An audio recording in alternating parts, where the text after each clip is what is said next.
스가랴서 여러분 설교로 듣기 어려운 정말 귀한 내용인데요. 8가지 환상을 지금 나누고 있습니다. 지난 시간에는 첫 번째 시간으로 스가랴서 1장 1절로 6절까지 환상을 보여주시기 전에 하나님께서 먼저 주신 말씀이 있습니다. 그 말씀이 무엇이었습니까? 특별히 3절과 4절에 나오죠. 너희는 내게로 돌아오라.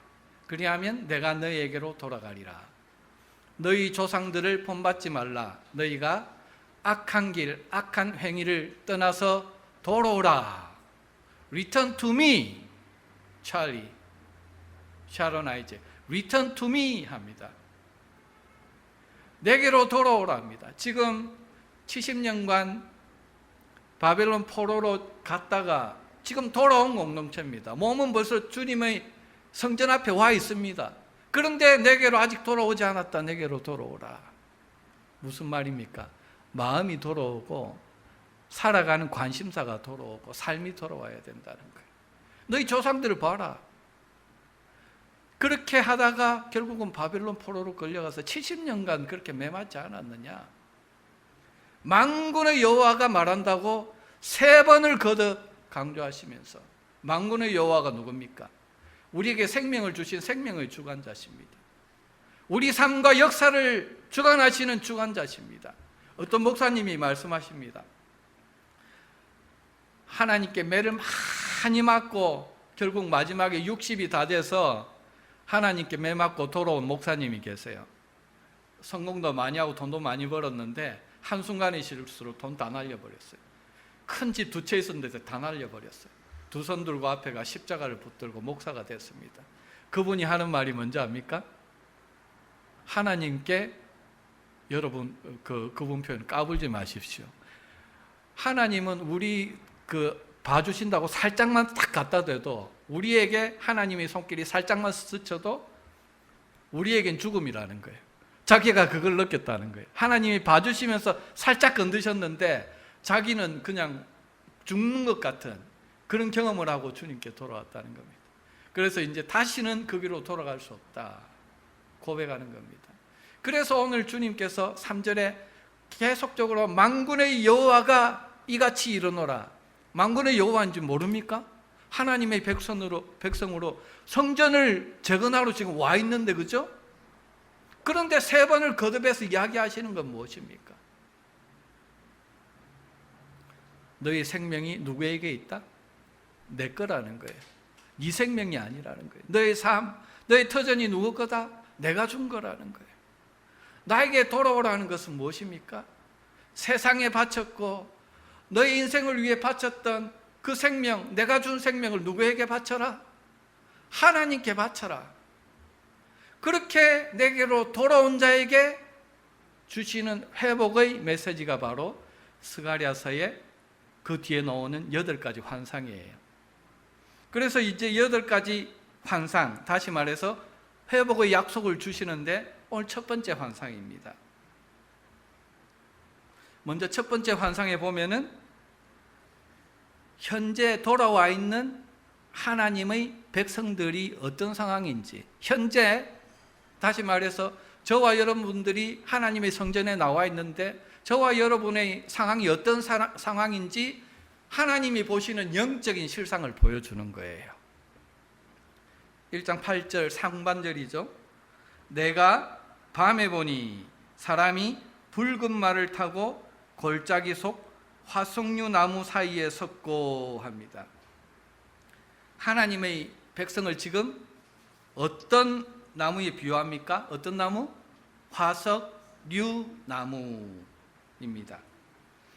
원문에는 복수형인데 한글 번역에는 단수로 화석류 나무 했는데 화석류 나무들입니다. 다시 말해서 돌아온 5만 명이나 되는 하나님의 언약 백성들입니다. 그 언약 백성들 속에 오늘 저와 여러분들도 포함되어 있습니다. 이 화석류 나무들 속에서.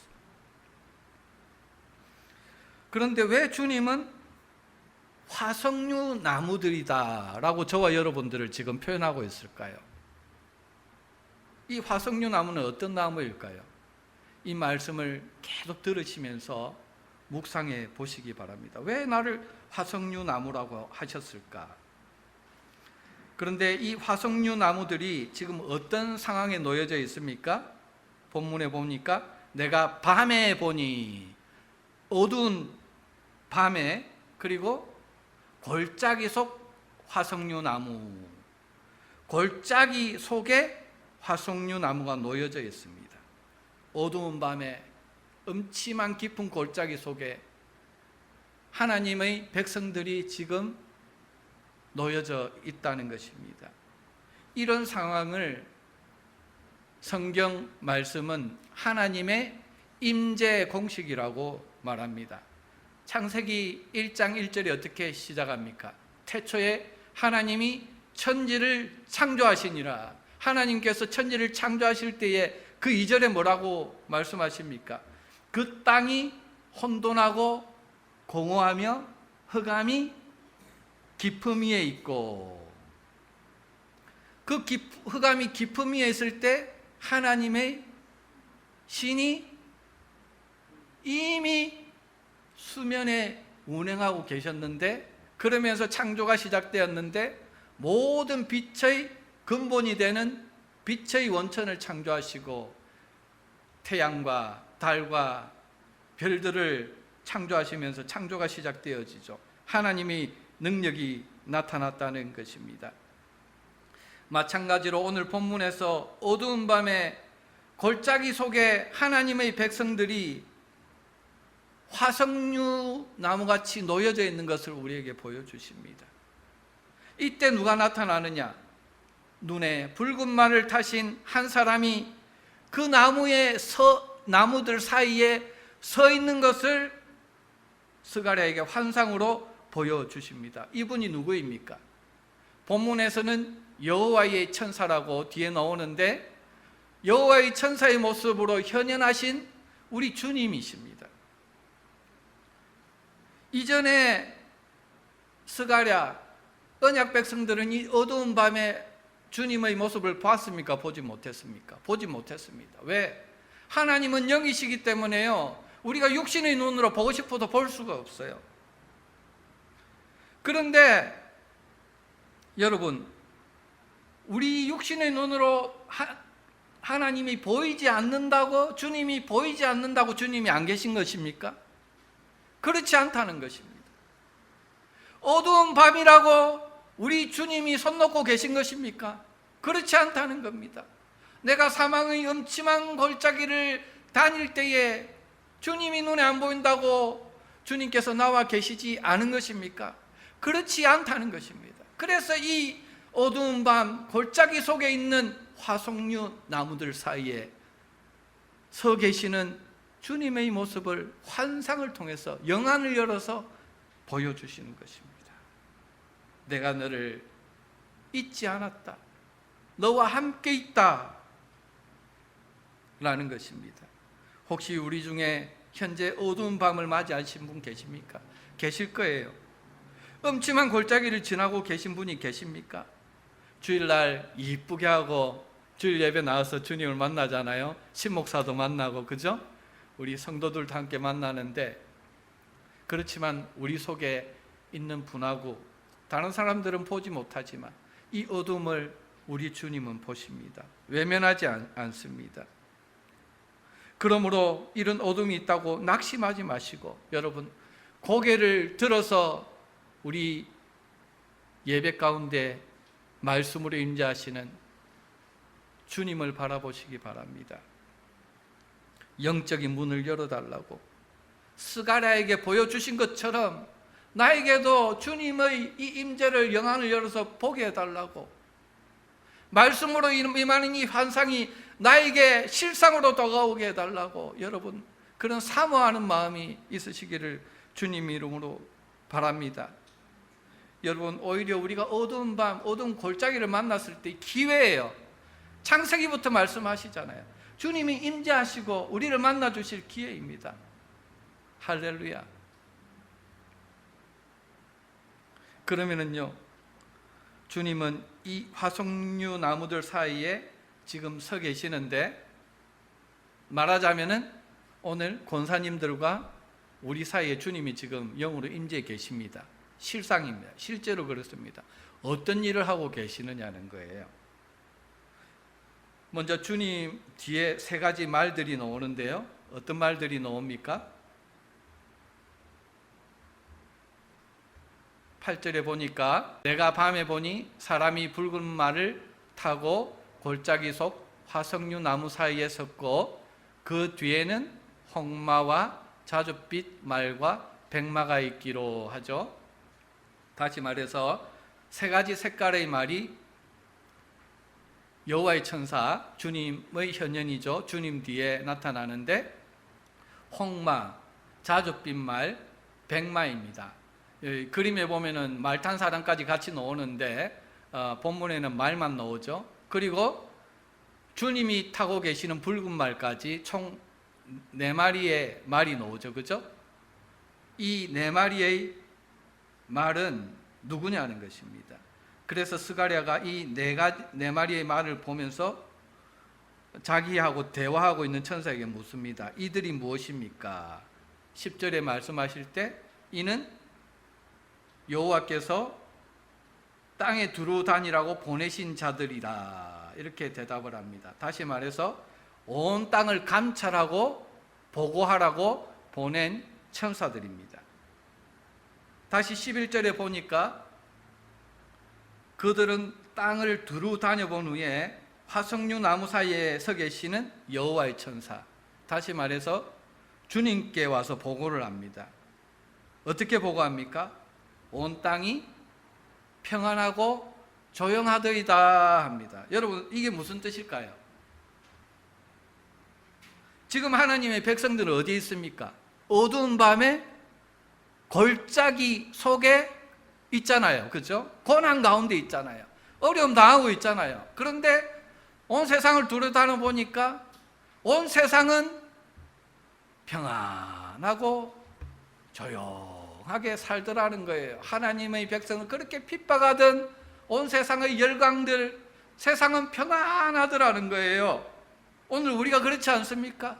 하나님의 뜻대로 살려고 발버둥 치고 정말 하나님 나라를 붙들고 살려고 하는 교회는 오히려 잘 안 돼요. 그런 시대가 왔습니다. 하나님께 가슴을 찢으며 열방을 품고 기도하는데 기도하는 자리에는 사람들이 실종되어 있어요.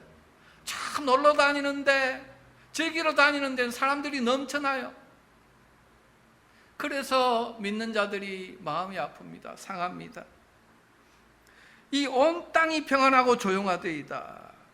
이 온 땅 안에 오늘날 교회를 다니지만은 정말 하나님께 생명을 드리지 않고 자기 생명 내 것이니까 노세 젊어서 노세, 살아서 노세 하면서 살아가는 종교인들도 포함되어 있다는 걸 알아야 돼요. 우리가 거기에 처하지 아니하고 생명을 주님께 드리면서 어떻게 해야 된다? 여호와께 돌아가야 된다. 여호와께 돌아가야 이 환상으로 보여주는 이 회복 우리에게 임할 수 있다, 주님 말씀하시는 겁니다. 그런데 이 보고를 들은 주님이 어떻게 반응을 하십니까? 여러분, 택한 백성들은 밤에 골짜기 속에 고난을 당하고 있는데 온 세상은 평안하고 조용해요. 이 보고를 들었을 때 저를 보십시오. 이 말씀 속에 주님의 마음이 나타나는데 어땠을까요? 마음이, 가슴이 찢어지는 거예요. 택한 백성인 우리가 고통을 당하고 어두움 가운데 있으면은 우리 주님의 가슴이 찢어지는 거예요. 그래서 주님이 어떻게 하십니까? 그게 12장입니다. 우리 다 같이 한번 읽도록 하겠습니다. 시작. 여호와의 천사가 대답하여 이르되 만군의 여호와여, 여호와께서 언제까지 예루살렘과 유다 성읍들을 불쌍히 여기지 아니하려 하나이까? 이를 노하신 지 70년이 되었나이다 말씀하는 겁니다. 하늘 아버지께, 주님의 현현인 여호와의 천사가 하늘 아버지께 중보기도하는 거예요. 오늘 우리가 믿음으로 살다가 어두운 밤 가운데 골짜기 가운데 힘들어할 때 우리 주님이 이렇게 가슴을 찢으면서 어떻게 하신다? 하나님의 우편에 계신 우리 주님께서 아버지 하나님께 중보기도 하시는 겁니다.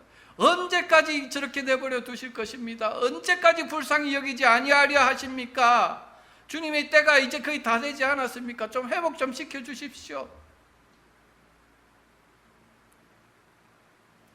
이제 70년이 거의 다 찼지 않습니까? 주님 회복시켜 주십시오. 아직 70년이 차지 않았어요. 여러분, 여기서 70년이 무엇입니까? 예레미야 25장에 나와 있는 회복의 약속이에요. 그때 어떻게 됐습니까? 예레미야서 25장을 보면은 11절, 12절이죠. 이스라엘 백성들이 하나님이 그렇게 선지자를 통해서 돌아오라 했는데 돌아왔습니까? 안 돌아왔습니까? 조상들이 돌아오지를 않았어요. 우상을 섬기고 하나님께 더러운 것 갖다 바치고 자기를 위하여 종교 생활을 했어요. 그래서 결국은 나라가 망하고 바벨론 왕을 섬기게 되었습니다. 예레미야 25장 12절에 뭐라 그럽니까? 그 멸망을 예고하셨지만 회복을 또 말씀하시는 거예요. 여호와의 말씀이니라 70년이 끝나면 내가 바벨론의 왕과 그의 나라와 갈대아인의 땅을 그 죄악으로 말미암아 벌하여 영원히 폐허가 되게 하되 다시 이방 민족을 심판하시고 회복시킬 것을 약속해 주셨는데, 그게 바로 예레미야서 25장에 나오는 70년 언약입니다. 주님께서 지금 언약 백성을 바라보면서 마음이 안타까워요. 그런데 감정적으로만 기도하지 않으세요. 뭘 붙들고 기도한다?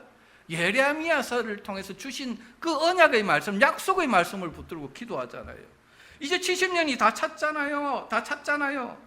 그런데 주님이 안타까우니까 지금 아직 70년이 차려면 5년이 더 남았어요. 5년이 더 남았는데도 주님께서 마음이 급하니까 우리 언약 백성이 더 이상 고난 당하면 안 되는데 하나님의 때가 당겨지기를 원하는 주님의 마음입니다. 여러분, 우리가 응답받는 기도를 하려면은요, 참 주님의 마음으로 열정으로 기도하는 게 중요합니다. 그런데 우리 감정으로는 안 돼요. 하나님은 작정하신 대로, 언약하신 대로 일하시는 언약의 하나님, 여호와 하나님이라는 걸 알아야 됩니다. 주님처럼 이런 하나님의 마음을 품고 있지만은 동시에 한 손에는 아버지의 마음, 다른 한편에는 아버지의 약속을 붙들고 기도하는 저와 여러분 되시기 바랍니다. 그렇게 기도하면은 기도 응답이 100번 하면 100번 다 응답되는 거예요. 이렇게 기도했을 때에 하나님의 응답이 어떻게 임합니까? 바로 13절입니다. 여호와께서 내게 말하는 천사에게 선한 말씀, 위로하는 말씀으로 대답하시더라. 여호와께서 천사에게 선한 말씀, 위로하는 말씀을 주셔서 그 천사가 스가랴에게 선한 말씀, 위로의 말씀을 주셨다는 겁니다. 그런데 그 선한 말씀, 위로의 말씀, 여러분 동일하죠? 오늘 스가랴에게 주신 주님의 말씀, 응답, 선한 말씀, 위로의 말씀이 성경을 통해서 오늘 저와 여러분들에게 전달되었어요. 기도의 응답입니다. 그 말씀이 무엇이냐? 그게 바로 14절로 17절까지 나와 있는데 두 가지 응답으로 볼 수가 있습니다. 첫 번째 응답이 14절로 15절입니다. 무엇입니까?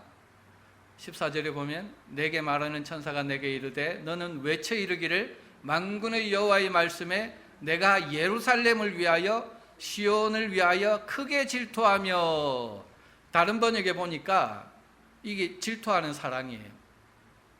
현대인의 성경에 보니까 깊은 사랑과 관심을 갖고 있지만 이렇게 표현하고 있습니다.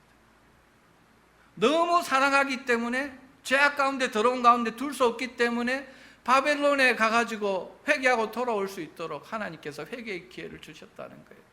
아프지만은 자녀에게 아픈 마음으로 매를 들 수밖에 없었던 그 아버지의 아픈 사랑. 그러면서 한편으로 15절에 아니란 여러 나라들 때문에 심히 진노하나니, 무슨 말입니까? 여러 나라들, 이 바벨론을 비롯해서 세상의 제국들의 우리 하나님의 언약 백성들을 조금 고난을 줘서 돌아오게 하려고 맡겨놨는데 이들이 그냥 매를 때리다가 신이 나가지고 더 많이 때렸네. 하나님께서 원하지 않았던 그 일을 했다는 거예요. 그래서 하나님께서 심히 진노하셔서 심판하실 것을 지금 말씀하고 있는 거죠. 하나님의 마음 작정입니다. 그런데요, 16절 17절에 보면은 두 번째로 응답하시는데 뭐라고 하십니까? 그러므로 여호와가 이처럼 말하노라. 내가 불쌍히 여김으로 예루살렘에 돌아왔은즉, 내가 불쌍히 여김으로 예루살렘에 돌아왔은즉 내 집이 그 가운데 건축되리니 예루살렘 위에 먹줄이 쳐지리라. 만군의 여호와의 말이니라. 먹줄이 쳐진다는 것은 목줄을 쳐서 건축을 한다는 말이죠. 17절에 그가 다시 외쳐 이르기를 만군의 여호와의 말씀에 나의 성읍들이 넘치도록 다시 풍성할 것이라. 여호와가 다시 시온을 위로하며 다시 예루살렘을 택하리라 하라 말씀하시는 겁니다. 무슨 말입니까? 14절 15절에 내가 시온 예루살렘을 크게 사랑하고 열방들을 심히 진노하고 심판하는 마음을 가지고 있는데 마음뿐만이 아니라는 거예요. 말뿐만이 아니라는 거예요. 실제로 그대로 행하시는 하나님이시라는 것입니다. 예루살렘 시온을 향하여 크게 불쌍히 여기기 때문에 내가 돌아와서 그들을 위해서 성전을 다시 건축하고 예루살렘 위에 먹줄이 쳐져서 성전이 완공되어서 제사와 온전한 예배를 회복시키리라. 그래서 17절에 놀라운 회복이 약속되고 있는데 다시 나의 성읍들이 넘치도록 다시 풍성할 것이다.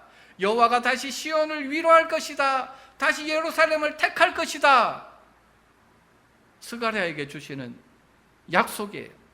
당시 회개하고 돌아온 이스라엘에게 주신 약속이고 오늘 저와 여러분들에게 주시는 약속이라는 겁니다. 그런데요, 이 하나님의 회복은 무엇과 함께 임한다? 16절에 보면은 예루살렘에 내가 돌아왔은즉 내 집이 그 가운데 건축되리라. 성전의 재건입니다. 예배의 회복입니다. 예배의 회복, 성전의 재건을 통해서 예배에 성공을 해야 하나님의 회복이 임한다는 거예요. 다시 말해서 예배에 그냥 도장 찍듯이 오는 것이 아니라 예배는 하나님 앞에 살지 못한 것을 가지고 여호와께 돌아오는 거예요. 또 생명을, 나의 시간을 주님 세상에 바쳤군요. 나의 욕심을 위해 바쳤군요. 회개하고 주님께 돌아옵니다. 이 주님께 돌아오는 역사, 주님께 다시 생명을 드립니다. 주님께 생명을 드리는 역사, 그 위에 예배가 회복되어지고 그 예배의 회복 위에 하나님의 회복과 풍성한 축복이 약속되어진다는 것을 우리가 알아야 된다는 겁니다. 나는 왜 이럴까? 매주 예배를 드리는데 왜 이럴까? 하나님께 기도하는데 왜 이럴까? 나의 생명, 나의 마음을 지금 어디에 드리고 있습니까? 그걸 점검해라는 거예요. 나의 예배가 지금 어디에 드려지고 있습니까? 말씀 가운데 영이신 주님께서 우리 가운데 거하시기를 원하시는데 나의 마음이 지금, 나의 눈이, 생각이 지금 어디를 향하고 있냐는 거예요.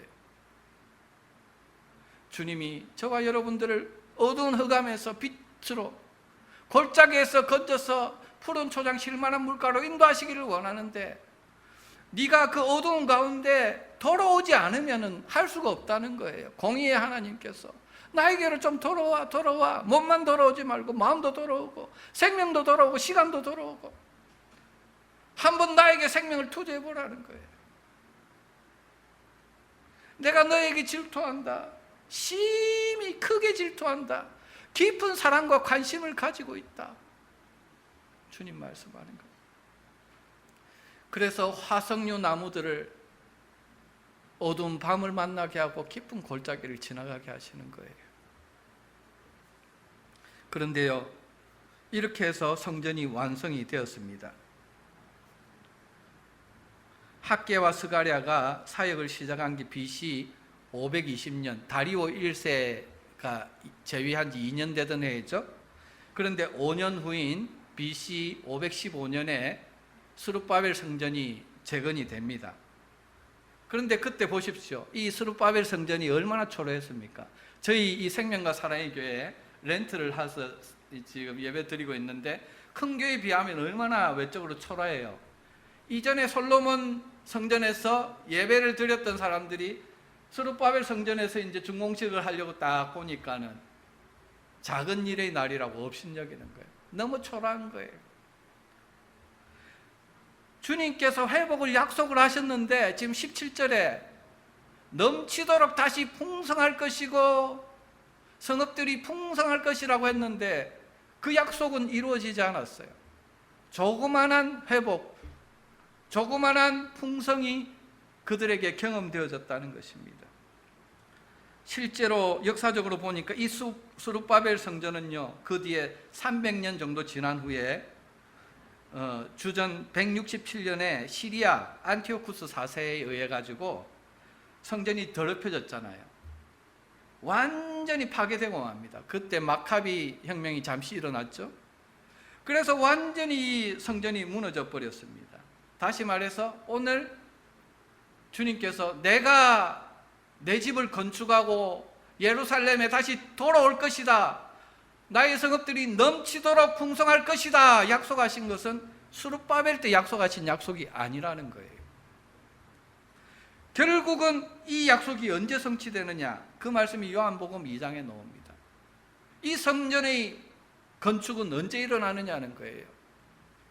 예수님이 요한복음 2장에 물로 포도주를 만드시는 이적을 하신 후에 그 뒤에 유대인들이 와가지고 묻습니다. 이 같은 일을 행하는데 표적을 한번 보여달라. 어떤 표적으로 네가 지금 이런 표적도 행하고 성전에 와가지고 성전 청결한다고 다 쫓아내고 이렇게 하느냐 했을 때 주님이 뭐라고 했습니까? 너희가 이 성전을 헐라 내가 사흘 동안에 일으키리라.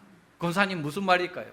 이 성전을 헐라 내가 사흘 동안에 일으키리라. 다 알죠? 십자가 사건이잖아요. 그죠? 유대인들이 그런데 잘 몰라요. 성경을 그렇게 외우면서도 몰라요. 이 성전은 46년 동안의 지역권을 내가 3일 동안에 일으키겠느냐? 그 당시에 헤롯 성전이죠. 46년 동안 계속 보수하고 있었는데 그때 뭐라고 제자들이 뒤에 이야기를 합니까? 그러나 예수는 성전된 자기 육체를 가리켜 말씀하신 것이라. 성전으로 오신 예수님께서 십자가에서 생명을 주시면서 부활하시면서 성전을 일으키시는데 오늘 그 십자가로 일으키신 생명을 주시면서 일으키신 그 성전이 뭐냐는 거예요. 고린도전서 3장 16절 17절입니다. 우리 다 같이 합독하도록 하시겠습니다. 시작. 너희는 너희가 하나님의 성전인 것과 하나님의 성령이 너희 안에 계시는 것을 알지 못하느냐? 누구든지 하나님의 성전을 더럽히면 하나님이 그 사람을 멸하시리라. 하나님의 성전은 거룩하니 너희도 그러하니라. 예수님이 메시아로 오셔서 하나님의 아들이 메시아로 오셔서 십자가에서 물과 피를 다 쏟으시고 생명을 주시면서 건축하기를 원하셨던 하나님의 성전이 뭐냐는 거예요. 새 성전이 뭐냐는 거예요. 건물인 스룹바벨 성전이 아니었다는 거예요. 헤롯 성전이 아니었다는 거예요. 화려했던 솔로몬 성전도 아니었다는 거예요. 바로 십자가로 이루실 저와 여러분들이 주님의 성전이에요. 몸만 돌아온 것이 아니라, 몸만 예배하는 것이 아니라 뭐요? 새 마음과 새 영으로 돌아와서 하나님께 예배드리는 에스겔과 예레미야서를 통해서 성령의 약속과 함께 우리에게 주셨던 새 언약, 우리 안에 성령께서, 하나님의 영께서 임하셔서 거룩한 성전 삼고 저와 여러분들을 어디로 이끌어가고 있습니까? 계시록 21장에 새하늘과 새 땅이 펼쳐질 때 하늘에서 그리스도의 신부가 내려오시는데 단장한 것이, 아름다운 신부가 단장한 것 같은데 무엇입니까? 새 예루살렘 성전. 그 새 예루살렘 성전은 새하늘과 새 땅이 아니에요. 새하늘과 새 땅을 통치할 통치 본부가 바로 하나님의 성전, 새 예루살렘 성전인데, 그 밑에 문과 기둥을 보니까 구약의 12지파와 신약의 12사도의 이름들이 있더라. 바로 밤에 화석류 나무 사이에 있었던, 그 밤에 골짜기에 있었던 화석류 나무들, 귀환한 12지파 공동체들, 예수님이 오셔서 일으키신 12사도, 신약의 교회라는 거예요. 오늘 저와 여러분들이라는 거예요. 놀랍지 않습니까? 오늘 스가랴가 귀환한 공동체 70년간 매 맞고 돌아와가지고 인생의 매를 맞고 주님께 돌아와 있는 이 하나님의 백성들을 바라볼 때에 어두운 밤에 골짜기 속에 있었는데 환상을 열어주셔서 보니까 그 가운데 홀로 있는 것이 아니라 주님께서 붉은 말을 타고 그들 가운데 계시면서 온 천하를 호령하시면서 구원을 선포하시고 심판을 선포하시고 여호와 메시아의 왕국, 새 예루살렘의 완성을 지금 예언하고 계시다는 거예요. 너희가 그 새 예루살렘 성전이 될 것이다. 그 하나님의 때가 도래할 것이다. 지금은 아니야. 너희가 지금 기도하고 회복을 구하지만은 이 땅에서는 영원한 그 회복을 경험할 수 없다는 거예요. 이 땅에서는 악과 겹하여, 고난과 겸하여 우리가 받을 수밖에 없다. 그 회복의 약속은 소망으로 너에게 주신 거야. 약속으로 너에게 주신 거야. 그래서 너에게 뭐가 필요하다? 인내하는 믿음이 필요하다. 그리고 예배 가운데 주님의 비전을 사모하는 게 필요하다는 거예요. 주님의 비전을 보지 못했을 때는 어둠 가운데, 골짜기 가운데 낙심하고 있을 수밖에 없었던 백성이었지만, 주님이 이 실상을 보여주시고 나니까는 바뀐 게 있어요. 보고 나서도 현실은 바뀌지 않았어요. 여전히 어려워요. 밤이에요. 골짜기예요. 그런데 마음이 바뀌었어요. 아, 주님이 여기 나와 계시는구나. 나는 홀로가 아니구나. 주님의 약속 비전이 있구나. 나에게 있구나. 주님이 나를 화석류 나무로 부르셨구나. 여러분, 이 화석류 나무가 무엇입니까? 화석류 나무가 꽃을 피운다는 사실을 여러분 아십니까? 주님이 왜 골짜기 속 화석류 나무 사이에 서 있을까요? 왜 거기서 천사를 호령하시면서 구원과 심판을 선포하고 있을까요? 화석류 나무에 꽃을 피우기 위해서 함께 계시면서 그 하나님의 때까지 함께 하시기 위해서라는 거예요. 화석류 나무를 보면은요, 상록수 같아요. 상록수를 비유하는데 잎사귀가 늘 푸릅니다. 우리 활엽수는 가을 되면 다 떨어지죠. 노랗게 해가지고. 이 상록수같이 이 잎은 잘 떨어지지 않아요. 늘 사시사철 푸른 잎을 가지고 있다는 거예요. 그래서 바벨론에서 귀환하고 바벨론 70년간 포로 생활에도 늘 푸름을 유지하고 있던, 믿음을 유지하고 있던 남은 자들 5만 명, 그들 중에서도 이 말씀을 듣고 주님께 돌아온 자들, 생명을 드린 자들, 그들이 화석류 나무같이 푸른 그런 나무다. 주님께서 그 정체성을 이야기를 하는 것입니다. 이 푸른 잎을 가지고 있는데 향기가 엄청나게 강합니다. 아주 강한 아름다운 좋은 향기가 나기 때문에 발에 냄새가 나는 사람들은 발에 이 화석류 나무 잎을 넣으면 냄새가 사라지죠. 그리고 초막절에 광야 40년간을 생활했던 걸 기념해서 초막을 짓잖아요. 그때 초막을 지을 때 이 화석류 나무를 같이 섞어서 짓습니다. 좋은 향기가 있기 때문입니다. 그런데 특히 이 화석류 나무의 그 절정은 꽃에 있죠. 보십시오. 얼마나 꽃이 하얀색으로 화사합니까? 그런데 이 꽃이요, 밤에도 이렇게 하얗게 화사하게 보인다는 거예요. 그래서 은매화라고 부르기도 합니다. 구약의 메시아 예수님께서 오셔서 이루실 왕국, 하나님 나라죠. 그 나라를 상징하고 축복을 상징할 때 이 화석류 나무를 언급하고 있는 겁니다. 이사야서 41장 18절 19절 제가 읽어드리면, 내가 헐벗은 산에 강을 내며 골짜기 가운데 샘이 나게 하며 광야가 못이 되게 하며 마른 땅이 샘 근원이 되게 할 것이며, 내가 광야에는 백향목과 시띠 나무와 화석류와 돌감람나무를 심고 사막에는 잣나무와 소나무와 황량목을 함께 두리니. 메시아가 이 땅에 오셨을 때에 회복되고 새 생명을 받을 공동체를 화석류 나무로 비유하고 있다는 것입니다. 그런데 여러분, 지금 이 환상을 스가랴에게 주시고 우리에게 주실 때는 이 화석류 나무가 꽃을 피울 때가 아니라는 것을 여러분 아셔야 됩니다. 본문 1장 7절에 보면은 다리오 왕 제2년 11째 달 스바두월 24일, 이 11월 24일인데 현대 달력으로 보면은 춥죠. 1월 중순입니다. 1월 중순. 그런데 이 화석류 나무는 언제 꽃을 피우느냐? 여름에 8월쯤 돼야, 7월 8월쯤 되어야 꽃을 피우는데 이제 1월 중순쯤밖에 안 됐어요. 아직 6개월 이상 남아있죠. 그죠? 시기적으로 화석류 나무는 향기가 가득해요. 우리는 그리스도의 향기가 가득해요. 그죠? 믿잖아요. 생명의 향기가 있어요, 우리 안에.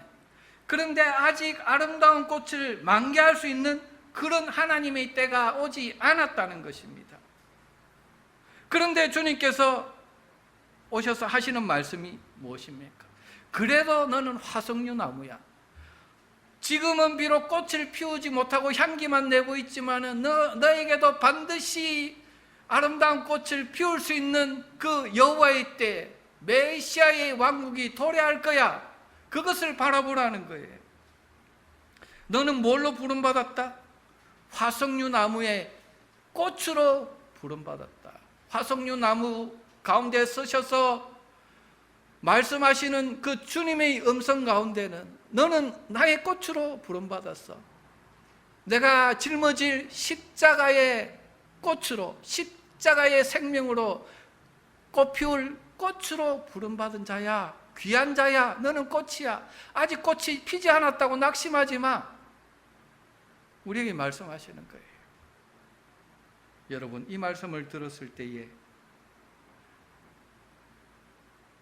스가랴가 가슴이, 마음이 어땠을까요? 낙심하고 있었던 5만 명이나 되는 귀한 공동체가 어떤 마음이 들었을까요? 우리 모두는 꽃이다 라는 시가 있습니다. 제가 한번 읽어드리겠습니다. 이 본문 주님의 말씀과 너무 비슷해요. 내가 아직 피지 않았다고, 내가 꽃이 아니라고 착각하지 마라. 남들이 아직 피지 않았다고 남들이 꽃이 아니라고 여기지도 마라. 내가 피었다고 해서 나만 꽃이라고 생각하지 마라. 남들이 피었다고 해서 나만 꽃이 아니라고 생각하지도 마라. 우리는 모두 꽃이다. 여러분은 그리스도 십자가 안에서 하나님의 꽃으로 부름받았다는 것을 믿으시기 바랍니다. 아직 우리가 꽃이 피울 때가, 만개할 때가 안 되어서 기도 응답이 와도 조금밖에 오지 아니하고 꽃이 피어도 조금밖에 필까 말까 그렇게 보일지는 모르지만 우리에게는 그래도 강렬한 그리스도의 향기가 있고요, 주님이 재림하실 때에 새 예루살렘 성전으로 영광의 꽃으로 꽃피울 그런 소망이 약속되어 있다는 것입니다. 그것을 붙들고 나면은요, 달라지는 게 있어요. 마음이 달라져요. 옛날에는 걸어갈 힘이 없었는데 갑자기 세상이 달라 보여요. 세상의 꽃이 부럽지가 않아요. 내가 필 꽃은, 세상의 꽃은 뭡니까? 화무 시비롱이요. 세상의 꽃은 10일 동안 아름답지 못해. 10일만 지나면 지는 꽃이지만 나는 영원히 영광으로 꽃 피우고 영광으로 꽃이 될 그런 존재라는 것을 믿으시기 바랍니다. 이 시간 우리 찬양하며 나갈 때에 주님께서 이 영광을 첫 번째 환상으로 보여주셨습니다. 그런데 소망으로 보여주셨어요. 주님의 재림을 바라보며 인내하는 믿음으로 복음을 붙들고 살아가는 자에게 주시는 약속입니다. 여러분은 꽃입니다. 아름다운 꽃이에요. 그 꽃 피울 날을 우리가 바라보면 얼마나 아름답습니까? 그죠? 이게 여러분들이라는 거예요. 주님 보실 때 보세요. 아름답죠? 여러분들이 마음에 새기십시오. 주님 이렇게 보신다는 거예요. 아직 꽃은 피지 않았지만 벌써 새 예루살렘에서 피울 꽃을 주님이 보고 계시다는 거예요.